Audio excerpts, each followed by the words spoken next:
Hi guys, and welcome to another video. Today I wanted to talk about something that I've kind of been meaning to do this video. I wanted to do it a couple of weeks ago, but then I found that I just wasn't ready to do that video yet, and now I feel like it's the perfect time to make this video. So I want to talk to you guys kind of about me and my postpartum journey. We tend to, as mums, focus more on our babies, and on YouTube, it's all about the birth and all about um, the baby and how the baby's growing and all that kind of stuff, and we kind of forget that we're also going through quite a bit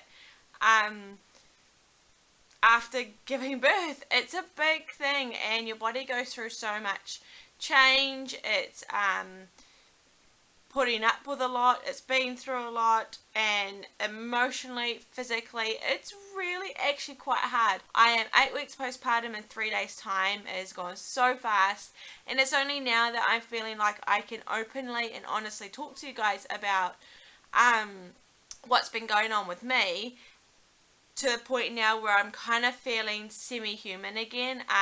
I wanted to do this video at 6 weeks because generally we're led to believe that the first 6 weeks are quite rough, and then somehow you're just meant to kind of be feeling a lot better by then. And so I was like, oh, I'll just do a 6-week postpartum update for you all. When I hit 6 weeks, I just wasn't ready to do that. That wasn't me being honest about, I couldn't say at 6 weeks that I felt okay.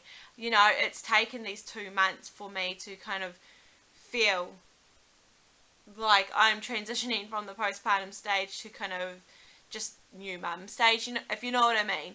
So I'm going to talk to you guys all about my postpartum journey, but first of all I'm going to go get Grayson because I put him in bed. He has not slept at all today. It is now lunchtime. He hasn't had a sleep yet, so I was like, you've got to be tired, and I can hear him calling out, so I'm just going to go get him. So quickly I will show you guys our little man. He is, like I said, he is nearly 2 months. We're 8 weeks on Saturday, and today's Wednesday.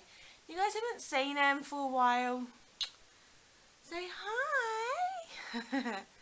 So now that I have him feeding, I'm sorry if my top seems all ruffled up here, but it's because it's lifted up. So if I start right from the beginning, when I first had Grayson, I was very lucky. I didn't tear, I didn't graze, I had nothing physically happened to me that I need to heal from apart from just childbirth. I had a normal vaginal delivery. If you've seen my birth story, if not, I will link that below. So the first week I kind of felt went real smoothly for us. It was just kind of, you have all that adrenaline pumping through you. You're just so excited to have your new baby. You kind of don't mind the sleep deprivation. I mean, I didn't. I guess it takes a little bit for that to kick in. But the first week was fine for us, and the one thing that was going really well for me in week 1 after having him was my breastfeeding. And as you all know, I've been quite open about the fact that I find this very difficult, and I haven't been able to successfully breastfeed my other 2 boys. And so when I had those first few days, I didn't have any pain, nothing was going on, everything seemed good, and I got quite cocky. I was like, he's feeding wonderfully, and it was just such a good feeling to finally be able to feed my baby. So the first week I kind of found, I guess, postpartum was the easiest. I was enjoying being at home with my new baby and my family, and my husband did have to go back to work fairly quickly. We had Bubby on the Saturday, and I think he went back on the Tuesday, so I was pretty much thrown into being a mum of 3 young kids on my own pretty quickly. I didn't really have any family down here. Everyone just had to work. I was very lucky though that I had school friends that picked the boys up for me in the mornings, so I didn't have to rush around in the morning. So I was lucky in that respect that I had that help. But coming into week 2, the breastfeeding did get sore, and I saw lactation consultants, and I was very lucky that I had one very good side this time round. So that is what has helped us, and I have been able to feed him because I had one good side that I could feed him off that I haven't had any issues with. But the other side got really bad, and they diagnosed me with Raynaud's, but the more we think about it, the more maybe we don't think it is Raynaud's, because I don't have any other symptoms and I've never suffered before with this. And we think that I was just having more just the vapor spasms, which means after Bubby has fed, it would just, the nipple felt like it was like in a vice grip. It was so utterly painful. It would feel like it was freezing, it was burning, it was just throbbing. It was horrible to deal with, and that is just from the blood not being able to return to the nipple for some reason. And we put it down to trauma. Bubby did have a tongue tie to begin with, and I just feel, I don't know what it is about that side. At 8 weeks now, I'm still having issues, but the first 6 weeks, that side has just been excruciating, and I've had so many issues on it from about week 2. It just, I don't want to go into too much personal details. Like, I mean, I didn't suffer with cracks or bleeding or anything like that on that side. It was just pain. Unfortunately, though, because of the pain and because I was too scared to feed on that side half the time, and I was more hand expressing off that side, I have had 3 bouts of mastitis. And I think that's been the hardest part of this journey for me, because I was thrown into the deep end and had to be at home pretty much on my own with the children. Dealing with mastitis, you get very, very sick, and I had to call my husband home each and every time just to help me. I just couldn't do it. So the first time I got it, I knew exactly what was happening. I knew that I was getting unwell. My sisters came down to help me the next day, and then Jono did come home as well. So I just looked after Bubby, and I did have help with the kids in the house. So that was about kind of end of week 2, early week 3. So that cleared up, and I was still having feeding issues, but that was fine. So probably the first 2 to 3 weeks, I struggled with the breastfeeding side of things, and then I got mastitis, which, because I was struggling and had a lot of pain in that breast, and then I got very unwell, I was losing a lot of sleep. Bubby slept fine. Bubby was kind of doing 2 hours at a time, but I was unable to sleep in that time because I was just in pain. I slept on the couch every night. The mastitis kind of cleared, but didn't to a point. I still kept getting fevers, and that sort of thing. So I think that's where my next part of the postpartum journey really started, because I just lost a lot of sleep in the first 3 weeks. Like about week 3, the sleep deprivation really hit me. From about week 3, it all just went downhill for me, and so many people were saying to me, you know, the breastfeeding should be settling now. Usually it takes 3 to 4 weeks. It should be settling. You should be fine. I was like, it's not settling, you know. It's one side was good, the other side was still so bad. I had many blocked ducts. I spent many nights up crying because I had to express the milk off, and I couldn't because it was blocked. So it wasn't coming through as well, so the breast was still, you know, engorged. I spent many nights with him on the good side, and then I knew I needed to clear the other side, and I'd sit there crying, and he would be crying, and I'd be like, I'd go to put him on, then pull him off, and I was a mess. And so I don't have to repeat myself. That pretty much went till weeks 6 to 7, that kind of those nights, you know. So I wasn't sleeping. About week 4 to week 5, I again got mastitis. This time I got mastitis, Bentley got strep throat, and Jaden got a chest infection, all in one. I hadn't slept for like 4 to 5 weeks now, because of the breast issues. I was really starting to struggle. I think it was about week 4 that it kind of hit me, and I really got a little bit scared about how much I was struggling emotionally. I was struggling physically as well with the way my body was looking, and so it made it really hard. Like, you know, when you're feeling blah and you're tired and yucky and you think, okay, you know, at least I'll make an effort today. I'll get up, I'll brush my hair, I'll put on some nice clothes. And it was just really hard because I felt like I didn't fit anything. I felt like I'd look in the mirror, my face was still puffy, my hands and my feet were still puffy, and I just started feeling really down about my body. Unfortunately, I went and weighed myself, which I wish I hadn't when I was feeling that way. And I'll get into the weight side of things first, but I wasn't happy about that. And I just, yeah, so I would say at about a month postpartum, it all emotionally hit me, because so many people are just saying you should start feeling good now. And I think that's what it is. A lot of people, you know, in those first few weeks, a lot of people and yourself, you say, you know, oh, you're only a week out. You only had a baby 10 days ago. Give yourself a break, and you kind of think that to yourself as well. Then you start hitting a month, and people are like, oh, okay, you know, is it still going on, sort of thing. You kind of feel like maybe it shouldn't be. At this point, Bubby was still exclusively breastfed though, and I had very sick kids. My husband was unable really to take time off, and I was just on my own doing it. I felt like I was on my own. I had a lot of emotional support. I had a lot of people, you know, when I talk about it, they'd be like, you know, you're doing a great job, just hang in there. But physically, I felt like I was on my own. And, you know, everyone else's life was continuing. It's not like they could drop everything and come and help me, really, you know. So that was a very, very hard week. About week 5, I think that was an extremely hard week. I would just sit and cry because I had 3 children that needed me, 2 that were very, very unwell, and 1 that, you know, can't do anything for himself, and he needs me. So I found it very hard to fight the mastitis that week because I wasn't able to rest. I was going up to my mum's every weekend because I just wanted to see my mum, and I needed those, well, I wasn't going up every weekend. If she didn't come down, I went up, and I needed those weekends. I hung out for those weekends because I knew spending a day with my mum would make me feel better to get on with the next week, you know. So I would do that. I would see her and spend some time with her, and she'd help me with the kids. And these were the weekends, so Jono was home to help and all that kind of stuff, and I'd feel a little bit refreshed.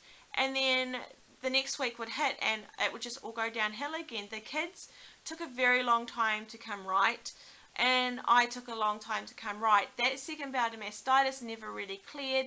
It just kind of semi was there. And I thought that maybe I was getting on top of things, and then week 6 hit and I got mastitis really bad.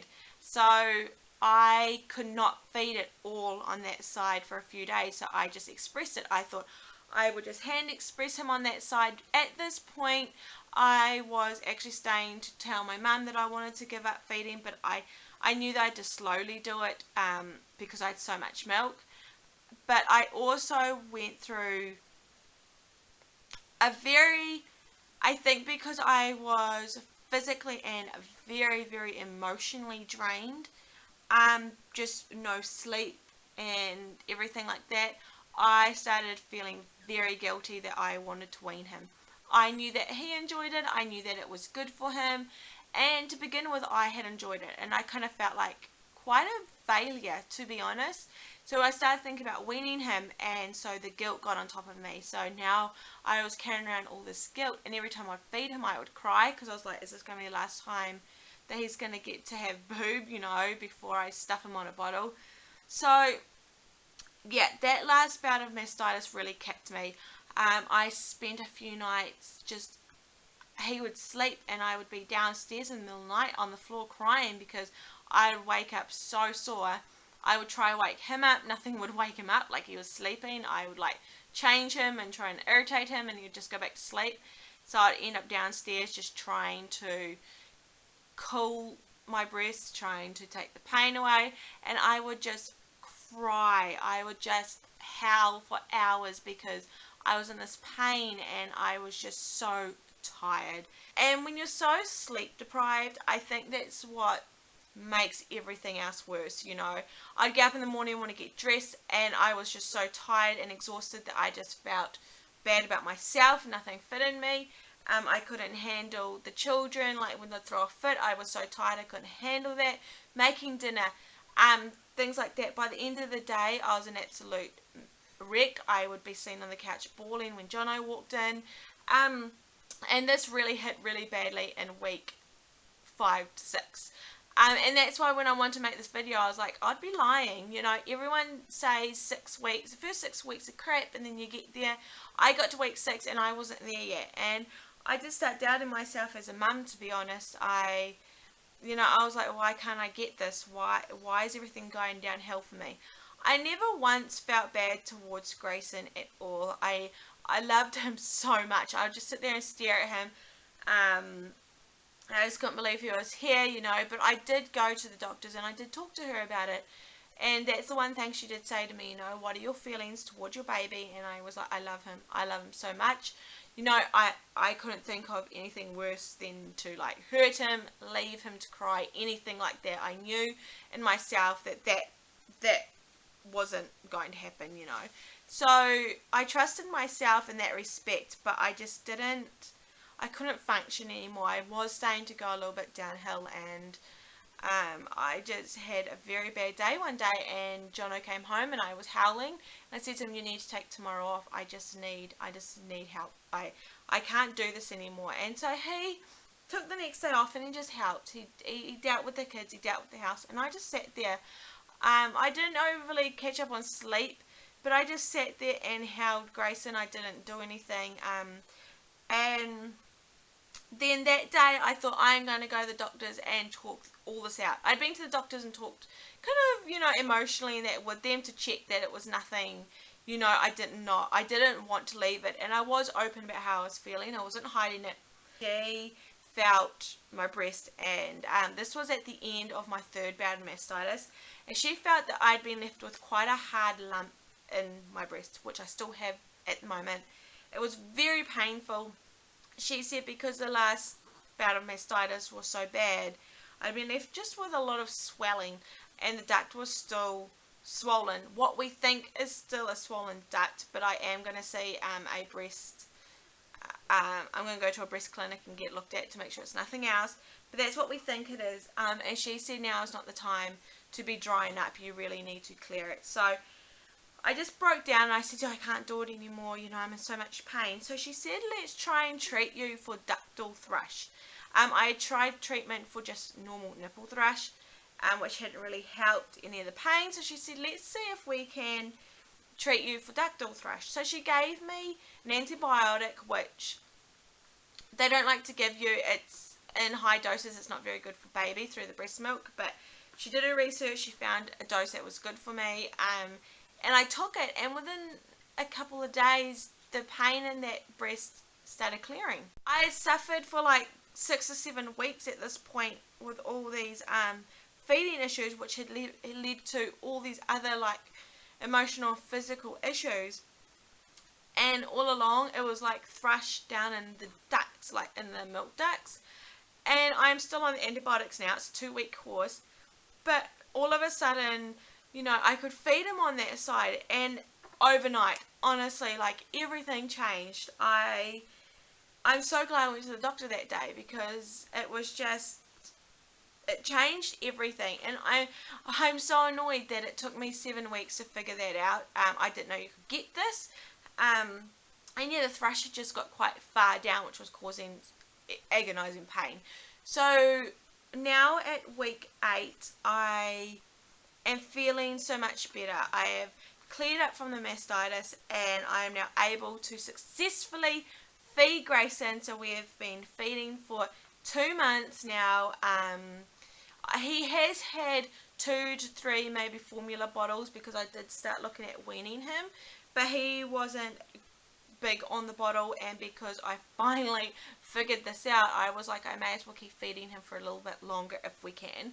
Otherwise he's been exclusively breastfed, and now he can go on both sides easy. And since I've been able to feed him on both sides, like everything has just flipped. And it's one of those things that I do want to put out there, that no, it's not just the first 6 weeks. If you get to 6 weeks and you're still not feeling good, doesn't mean that you're not going to. It has taken me kind of these 8 weeks to feel myself again. And yeah, it's because I can feed him now. I kind of feel like I'm getting a little bit more sleep, because I'm sleeping when he sleeps. I I'm not scared to feed him anymore. I am very still tender on that side, and his latch still does hurt to begin with. And I think for as long as I feed, I am going to have issues on that side. I've just had a lot of trauma. I've still got this lump that we're not too sure what it is. But I'm able to feed him without fear, you know. I still have a lot of, also, like, my letdown pain hurts. About an hour after feeding him, my breasts get very tender again and very sore, and the only way to relieve it is to feed him again. So I do think as long as I feed him, I will never be totally comfortable in that area. It's just me. I'm big breasted. I just have issues, and I don't think generally my body can do it 100%, but we are doing it. So yes, it's been a long 8 weeks for us, and it's taken me 2 months to finally feel okay. I'm still having my days. I feel like my hormones are still up in the air, and I do have days where I kind of get quite upset for no reason, but I am feeling so much better. I am now loving, you know, being a new mum again. I'm able to function a lot better. I'm able to be there for the other boys, and I'm able to kind of love my husband again, if you know what I mean. I'm not always tired. I'm not always emotional. You know, we can have a conversation. I can sleep in the same bed as him. I'm not curled up on the couch. And I'm just getting out and about more. I did spend the first month and a half at home. I ordered my groceries online. I didn't really go out. After the first month or so, I stopped visitors coming here as well. I honestly did begin to shut down. And I honestly do believe that it was just sleep deprivation stemming from my feeding problems. So it's been a long road for us. It really has. I felt very guilty about it for a while because I thought, you know, I so badly wanted this little boy, and why can't I do it? Why am I so emotional? Why am I upset all the time? And so I had a lot of guilt. But it's okay to have problems. You know, for some reason we seem to think that being the mums, we should know what to do. We should be happy about having these babies, which we are, you know, but we put a lot of pressure on ourselves to force ourselves to enjoy it. If we're not enjoying it, or we have our bad days, we wonder why, and we beat ourselves up over it. But it is what I have learned. It is totally normal, and everybody heals in their own time. After having a baby, some people get on with life a lot quicker than others. So I have learned. I don't know if this is above a ramble video. I'm really sorry, guys, if it is, but I just want to talk to you guys kind of how my last 8 weeks have been. It's been incredibly hectic. If you're going through something similar, or if you're about to have a baby, you've just had a baby, be kind to yourself. It's not easy. Take all the time in the world that you need. Don't let people tell you, oh, this should be getting better by now, or that should be getting better by now, because everybody is different, and that is what I learned. The only thing that I do want to say is it does get better. Whether you have to give up stuff for that to get better, whether you push through and it gets better, it does get better. It can't be bad. It can't be hard forever, you know. You will get there. And take the support. I am so pleased I have the most supportive midwife, and I'm very pleased that I went to a lactation consultant every week, because she is the one that pushed me through every week, and that is why I'm continuing to breastfeed at the moment, because that is what I wanted. So definitely seek support in the areas that you need support, and don't be embarrassed. I was extremely embarrassed to begin with that I had wanted this little boy for so long, and then I was feeling how I was feeling, and I think I kept it to myself for a long time, because I was embarrassed. I don't want people saying that, you know, I shouldn't be feeling that way. I should be pleased. Don't be embarrassed. You can't help how you feel. You can't, you know, you may not ask to feel that way, and you may not mean to feel that way, but like I said, sleep deprivation and other postpartum issues can lead to emotional issues. So definitely seek help. Don't be embarrassed. I'm so glad that at the end of a very rough 6 to 7 weeks, I finally went and got help for things. I finally talked to someone about it, and we found some answers, and we are now here at 8 weeks, and I'm finally feeling a little bit better. Alright guys, I'll see you guys in my next video. I was going to show you the baby, but he's gone to sleep. I'll just quickly show you this. He's wriggling around, but finally getting it. Oh, beautiful boy, what are you doing? He was just talking, guys. I wanted to... He's smiling. Yeah? He just smiled and started like talking. I was hoping I could catch it for you guys, but I just missed it. Alright guys, I'll see you next time. Bye.